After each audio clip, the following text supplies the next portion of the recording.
Democrats, you were right. With all this shit going on in the news and with the stock market and this financial war with China, you're right. I'm really starting to regret my vote for voting for Donald Trump. I didn't know that he was going to take my husband's tractors away. Also, I did not know that it was going to mean that my little boy was not going to be able to go to Head Start no more. All right, folks, strap in. The Maga train has officially derailed, and the same people who paid for first-class seats, they're now scrambling to bail while it's still moving. No seatbelts, no takebacks. It's been a few days since I lost my job. I posted a few days ago, and I am now thoroughly regretting my vote for Trump. I had no idea that this is where it was going to go, that this is what he was going to do. You see Cheetos up there? Hi, Cheetos. Who's going to feed him? Who's going to buy my cat food? Who's going to buy my kids food? I had an absolutely amazing position where I was able to basically have America count on me. And now that's been taken away. I no longer have faith in the economy. I no longer have faith in Trump.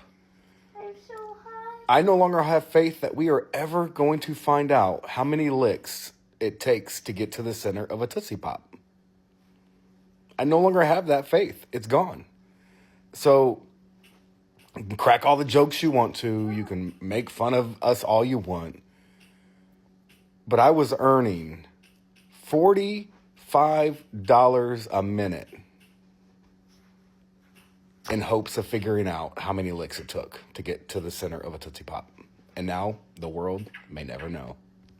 The hardcore Trump supporters, the red hats, the flag wavers, the drain the swamp crowd, are nursing a post-rally hangover. In private Facebook groups and quiet backyard chats, some are finally asking what the rest of us have said since 2016. Did we just get scammed by the greatest con man in political history? And honestly, yeah, you did. Big time. Trump didn't just sell them big promises. He sold them a fantasy.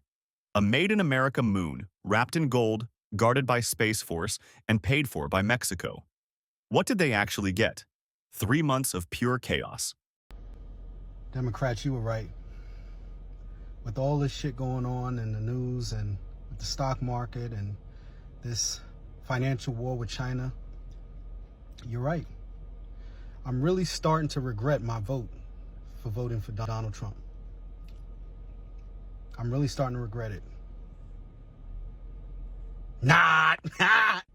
That's exactly what the hell I voted for. That's right, DJT. Keep doing it. Keep raising hell. It's going to be tough a little bit, but anything is better than what we suffered for 4 years under Biden and Harris. Oh, hell no. We living the dream right now. And I don't care what them liberals say. I do not regret. And I don't care what those liberals say. I do not regret, not 1 minute, not 1 millisecond, me voting for Donald Trump. So run and tell that, Charles Schumer, Jasmine Crocker shit, Maxine, the Mummy, Waters. I ain't worried about that shit. I'm up here barbecuing. Imagine handing the keys to a Ferrari, our centuries-old, still flawed but remarkably durable democracy, to a guy who thinks traffic lights are a deep state plot. In no time, Mr. Art of the Deal turned the most powerful country on Earth into what experts now call a flaming clown car. Let's rewind. Remember when Trump claimed only he could fix everything? That we'd be winning so much we'd get sick of it? Well, spoiler. No one's sick of winning because no one's winning. No, you don't regret your vote. You're just pissed that it's now affecting you.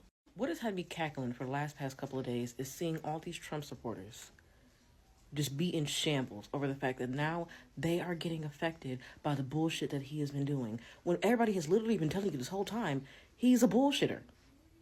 He's going to make our lives a living hell. Did y'all want to listen? No. But now all of a sudden you're pissed and you're mad because your life is now a living hell. See, you don't regret your vote because you're getting exactly what you voted for, right? The thing about it is you just thought that it was going to affect the middle and lower class. You just thought it was going to affect black and brown and people of color. But now that it's skirting over to you, Now you're in shambles. Now you're in a panic. No, babe, you too. This man literally went off to go play in a golf tournament. He went to go play golf while the country he's supposed to be running is in shambles. You really think he gives a fuck about you? And then I'm even more terrified about the people who are still brainwashed, who still believe in him. Who are still, no, this is just the beginning. No, it's gonna get worse before it gets better, babe. No. We have been in shambles for a while. We're just getting deeper into shambles now. Maybe it's now noticing because it's affecting you, but it's been this way. It's been this way. So don't sit here and get mad and get sad. Get glad. And watch what you voted for fold out right in front of you. Watch the show. Not the economy, not international diplomacy, not women's rights, voting rights, or even the basic right to a peaceful news cycle. Real experts, not internet personalities posing as analysts, are sounding the alarm. Economists are warning that the damage could be permanent. I didn't know that he was going to take my husband's tractors away. Also, I did not know that it was going to mean that my little boy was not going to be able to go to Head Start no more. And then I did not know that we was going to be out all of the cashes from the food stuff. I did not know we was going to be losing that money, okay? We need it. And then I heard that they was going to mess with Papa's Social Security. And this is just a little bit more than we can stomach around here, if you know what I mean. So I don't know who we need to call to fix this. We need to call somebody and talk to the manager. Intelligence agencies are reportedly in panic mode. Constitutional scholars holding their breath. Why? Because Trump is floating the idea of amending the Constitution so he can stay in power indefinitely. You heard that right, president for life. Say what you will about his hair-defying gravity, but this defies the core of American democracy. And here's where it gets messier than gravy at a Maga Thanksgiving. Some of his die-hard supporters, the ones who used to shout down anyone with a brain, are starting to realize maybe, just maybe, electing a reality TV star with 0 government experience, 5 bankruptcies, and a Twitter addiction wasn't the brilliant move they thought it was. Is there a little "we told you so" in the air? Sure. But it's not about gloating. It's about recognizing the cost of letting performative patriotism replace common sense. About what happens when fear is weaponized and a cult of personality outweighs facts. America isn't a reality show. It's not a brand. And it sure as hell isn't a stage for a wannabe king in a red tie that drags to his knees. Now we're watching MAGA voters quietly backpedal, hoping no one sees them slipping out the side door. But we see. And so will history.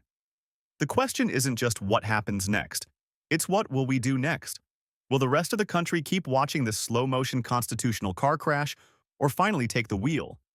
And if Trump actually tries to pull off this president for life stunt, will the people who once cheered him on be the ones to stop him? Let that sink in.